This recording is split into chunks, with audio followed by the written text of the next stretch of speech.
Picture this. You've got a massive meeting in like 20 minutes. Oh, yeah. We've all been there. Right. Or maybe it's a huge project deadline just looming over you.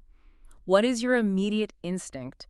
If you're anything like most people, you're probably chugging that second, or let's be honest, third cup of coffee. At least the third. Yeah, exactly. You're pacing the room, you're aggressively hyping yourself up, you are trying desperately to get your brain to feel switched on. You want that sharpness. Yes, you want to feel like a razor blade, ready to just cut through the day's problems. But what if our entire cultural definition of what it means to be mentally sharp is actually completely backward? It's a pretty wild thought, honestly. It is. And in today's deep dive, we've gathered this fascinating stack of cognitive psychology research and philosophical texts that completely redefine mental clarity. They really do.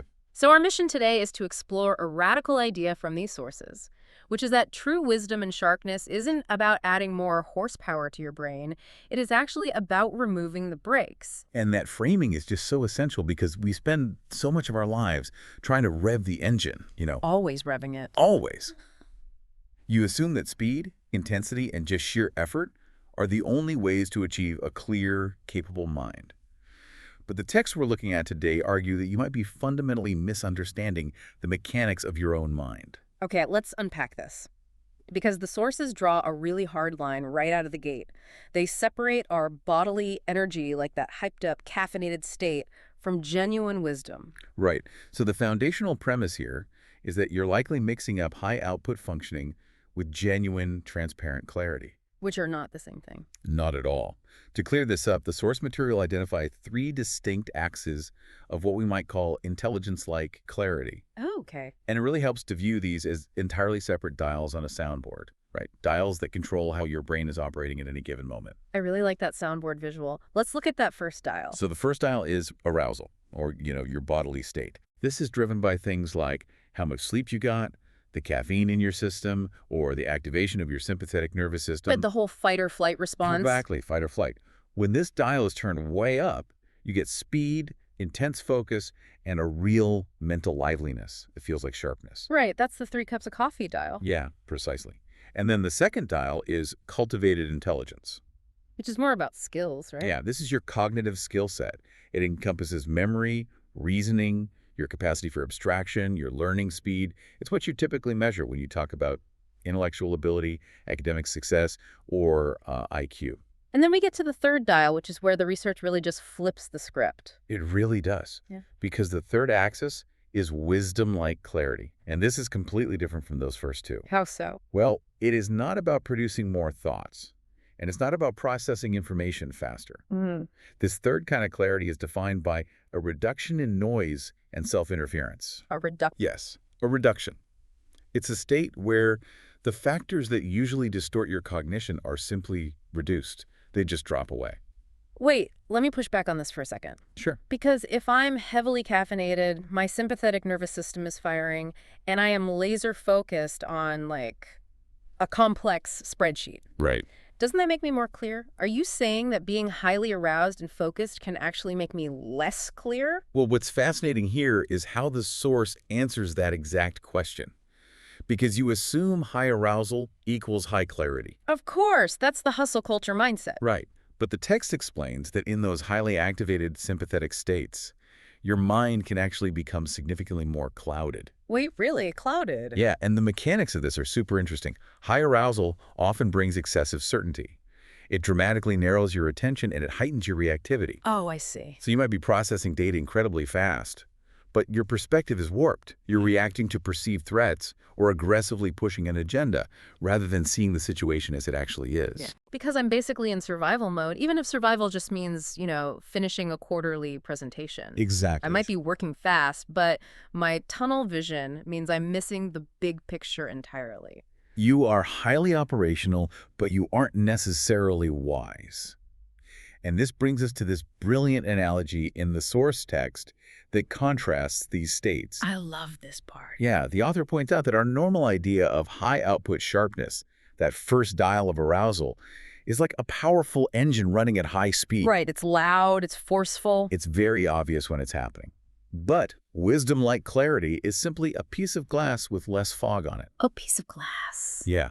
It's quiet, it's subtle, you might not even notice it's there because you're just looking through it. The powerful engine demands your attention, while the clear glass just allows you to see the world. Exactly. But to really understand how to get that clear glass, we have to talk about the fog. What is that fog actually made of? Because the author calls them auxiliary processes, which sounds a bit technical. It does sound technical, but to put it in everyday terms, the text points out that you rarely just perceive reality and respond to it cleanly. Right. Instead, you have all these meta-processes running constantly in the background. It's the constant noise of your existence. Like what kind of noise? Like your psychological defense mechanisms. It's the anxiety about whether you're correct. It's the exhausting concern about how you're being perceived by your boss or your partner or your friends. Oh, wow. Yeah. It's the effort to preserve your social position. All of this reactive overlay sits right on top of your basic perception, obscuring the view. Here's where it gets really interesting for me. As I was reading this, I realized it is exactly like having 50 tabs open in your web browser. Oh, that's a great way to look at it. Right. You've got the music playing in one tab. An autoplay video in another. Yes. 3 different social media feeds, your email, and suddenly your entire computer is running painfully slow. The fan is just spinning out of control. It's burning up. And your instinct is to think, oh, I need a faster computer. I need to upgrade the engine. Which is dial number 1. Exactly. But true clarity isn't buying a faster computer. It's just closing the 49 tabs you don't actually need in that moment, so your underlying operating system can function the way it was designed to. And when you force quit those tabs, what becomes visible is what the source calls your underlying nature. Underlying nature. Yeah. But the author is careful to clarify that this doesn't just mean like your usual personality or your social quirks. So what does it mean? It refers to your foundational tendencies before all that reactive defense is added. It's where your attention naturally goes when you aren't forcing it. It's what you can distinguish effortlessly. It's an inherent order that operates with an incredibly low cost to your energy. Okay, so if wisdom is just this low-friction processing, this state where we've closed the background tabs, what does that actually look like in the real world? Good question. Because it sounds great in theory, but we still have to make tough decisions, do our jobs, interact with complicated people. We need to see the causal chain here. Let's start with how we make decisions. Well, the source provides a really concrete breakdown of this, starting with the domain of judgment. Okay.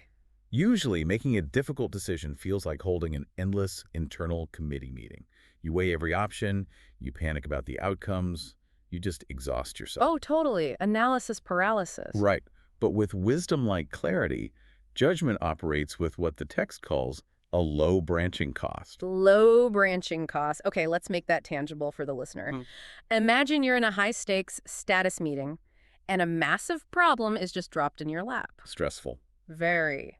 High branching cost means your brain instantly creates 50 alternate realities, like, what if I say the wrong thing and get fired? What if my colleague thinks I'm stupid? What if I take responsibility and it totally fails? And exploring all those hypothetical branches drains your cognitive resources instantly. Instantly. But when you drop the fog, when you close those anxiety tabs we talked about, the branching cost is low. Yeah. You recognize the right direction without generating exhaustive, unnecessary what-if scenarios. You just see it.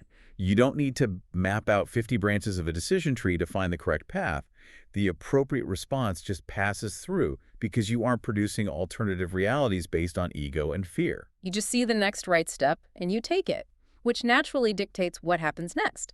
The way you make a decision completely changes the way you take action. Exactly. And this hit me hard. The author says low-friction action is doing what is necessary without the dramatic, I must motivate myself meta process. The meta-drama. Right. But how does that happen? Like, if I'm used to hyping myself up, what is the actual mechanism to step out of that cycle and just act? The mechanism is the removal of the narrative you build around the action. The narrative. Yeah, think about a really mundane task, like writing a difficult email. The actual physical act of typing the email takes, what, 3 minutes? Probably less. But the motivational drama, I don't want to do this. Why do I have to do this? I need to force myself to focus. That takes 30 minutes of agonizing mental friction. So true. In a state of clarity, necessary action simply occurs because you drop the commentary. Unnecessary action does not multiply. When it is time to stop, stopping just happens. When something should continue, It continues. It's not an artificial increase in motivation. It's a reduction in the unnecessary resistance around the action itself. The action happens because the brakes are off, not because you floored the gas pedal. And this change in how you act cascades directly into how you interact with others. Which brings us to the domain of relationships. Okay, let's get into this. If you are no longer forcing momentum and defending your every move, your dynamic with the people around you fundamentally shifts. Okay, I have to ask the obvious question here. If we aren't generating that motivational friction, if we aren't defending our positions, doesn't that make us totally passive? Like, if I'm not driving myself forward and asserting my ego, won't I just become a complete pushover in my career or even my marriage? That is a very common fear when people first encounter this concept. That makes sense. It does. But the author reassures you that this low-friction state is not about passivity, nor is it simply about being kinder or more agreeable. It is fundamentally about a reduction in self-protection. Self-protection. Think about receiving harsh feedback from a colleague. Usually, your immediate reaction is to armor up, right? You start planning your counter-argument while they are still speaking. Right. You're playing 4D chess, trying to figure out their hidden agenda and protect your reputation. But when that self-protective overlay weakens, you actually gain the bandwidth to see the other person directly.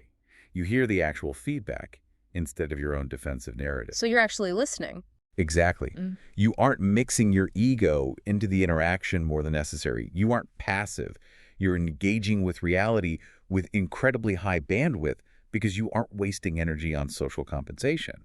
You stop needing the upper hand, and you stop bracing yourself against being wounded. You're just there, dealing with the actual person in front of you, not the threat model of the person your anxiety created. Perfectly said. Which brings us to the final domain, and I want to push back hard on this one, creativity. Okay, let's hear it. The text says low-friction creativity is not about forcing originality out of yourself through sheer effort. Oh. But wait, isn't all great art born from struggle? Well, like yeah. the whole trope of the tortured artist locking themselves away, agonizing over every word or brushstroke. How can you create a masterpiece with low friction? It's a great question, because we severely romanticize the struggle. We really do. But the research suggests that the struggle is often not the source of the art. It's the barrier to it. The barrier. Yeah.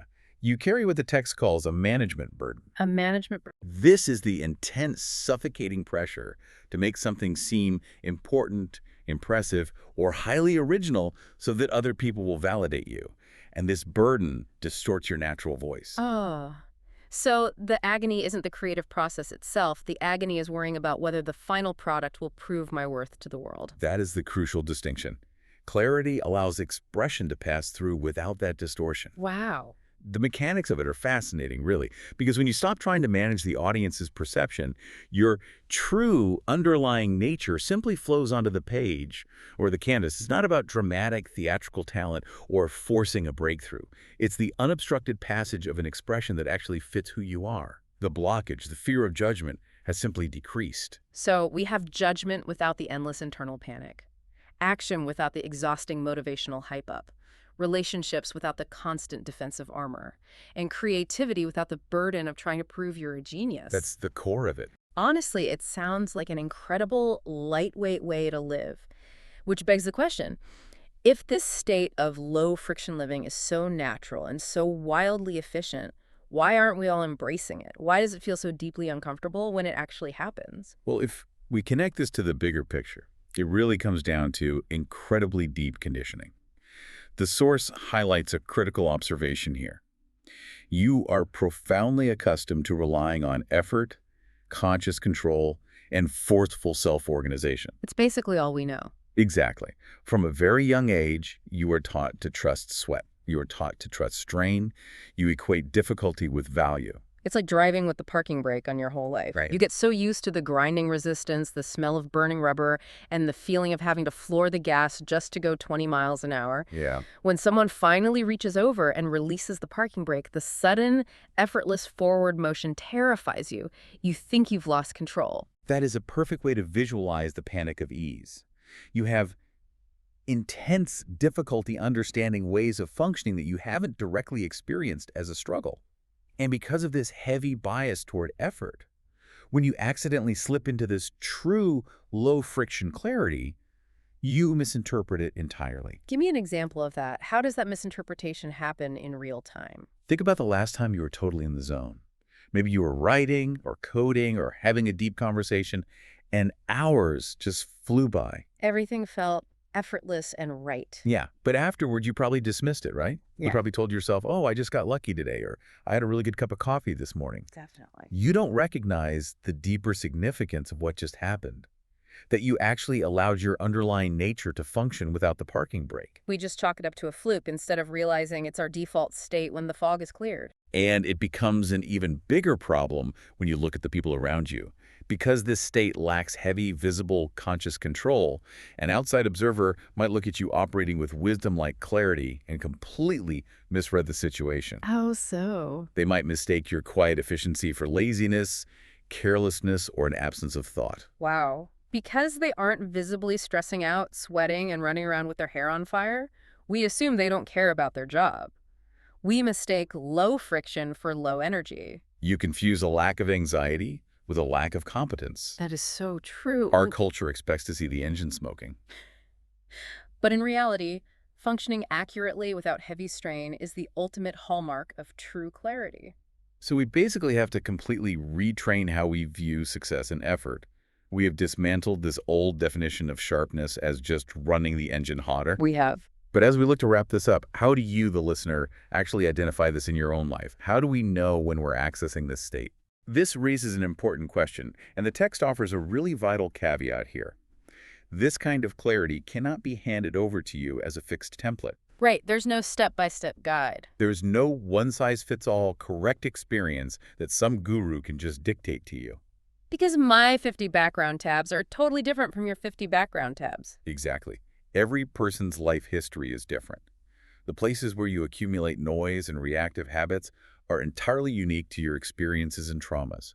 So it looks different for everyone. Yeah, for one person, accessing this clarity might manifest physically as a sudden feeling of bodily lightness or a drop in shoulder tension. For another, it might be a sense of quiet, cool lucidity in a crowded room. And for someone else, For someone else, it might just be a surprising lack of hesitation when speaking their mind, or the disappearance of that exhausting interpersonal reactivity we talked about. So what does this all mean for you? It means that wisdom isn't some enhanced, superior version of yourself that you have to go out and acquire. Not at all. You don't need to read 10 more books to level up your brain so you can finally be wise. Wisdom is simply what remains when you let the unnecessary layers fall away. It's what is already there, waiting beneath the noise. It is the reduction of self-interference. It's seeing the massive capability that emerges when the strain simply decreases. I want to leave you with a final thought to mull over today, something that takes everything we've talked about and pushes it one step further. We've established that true wisdom is found in a state of low friction, in doing less, and in removing the exhausting management burdens of our ego. But if that's true, how does that reshape our societal definition of ambition? We live in a world that universally rewards the grind, the hustle, and the visible struggle. If we stop rewarding the struggle, if we accept that the highest form of intelligence is actually quiet, effortless, and unforced, what does a successful life actually look like? The next time you feel the pressure building before a big moment, maybe don't reach for that third cup of coffee. Maybe instead figure out which background tab is slowing down your system today and just hit close. Imagine what your underlying nature could do with a little less friction.